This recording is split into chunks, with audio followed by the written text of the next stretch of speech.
HR? Director of HR. Okay. Is that your title today? No, it's VP of HR. Okay. Tell me about that. Who's the director of HR now? Or is We that don't position? have one. Okay. No.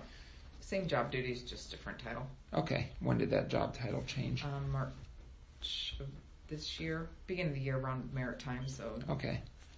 2018. What's your pay now in that role? I think I make 118. Okay. Plus, I'm eligible for a 10% bonus in my position. Okay. Okay. And for compliance, when you left, you said John helped interview and he interviewed Julie. Were you part of that interview process? Yep. Okay. What other candidates were goodness. there? That was 5 years ago. Was it a big pool? No, we never had a big pool, and that's when we were located in Panora. Getting candidates was always more of a challenge out there. I honestly don't remember how many people we did or didn't interview. I really don't have a clue. But you were on board with the hire for Julie? Correct. On that? Yep. Okay. Yep. Gotcha. And so when John, part of what we're going to talk about is a meeting that I think it's July 19th of this past summer. So I'm well aware. Yeah, so I'm leading into that and trying to get some of the organizational context around that. So the structure for a while in compliance was John and Julie. Correct. Was there anybody else in compliance, and was it a two-person department? And yes, and John was legal and compliance, so it wasn't just compliance Okay. he worked on. He worked on the legal matters for the company as well. I see. Okay. Yeah, because sometimes an attorney could be full-time compliance.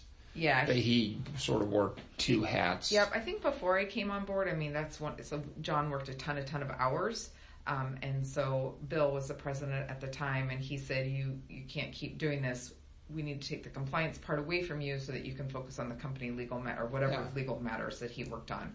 And so that's how my understanding of how the compliance position came into play. So he was still pretty heavily involved in the compliance, but he was definitely able to delegate more than what he was able to previously. Got it. Okay.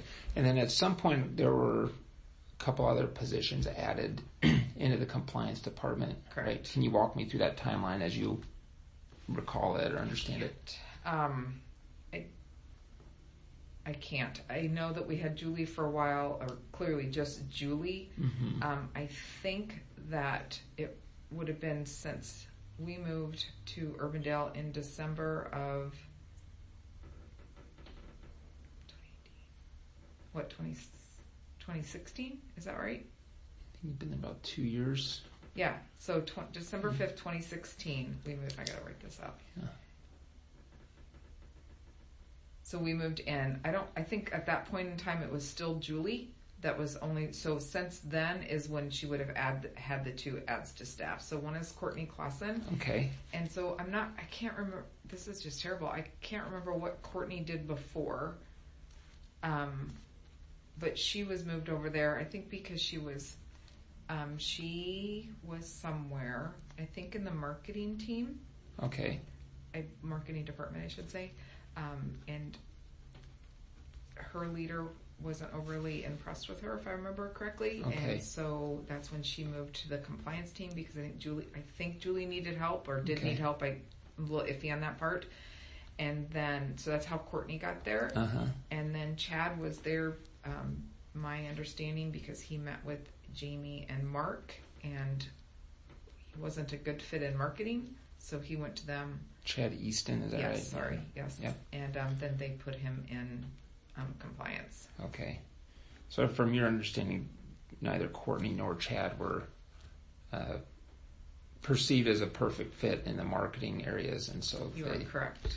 Yes. they landed in compliance. So I want to be careful about that. So Courtney, her leader, decided she wasn't a perfect fit. Yeah. Which was Jamie.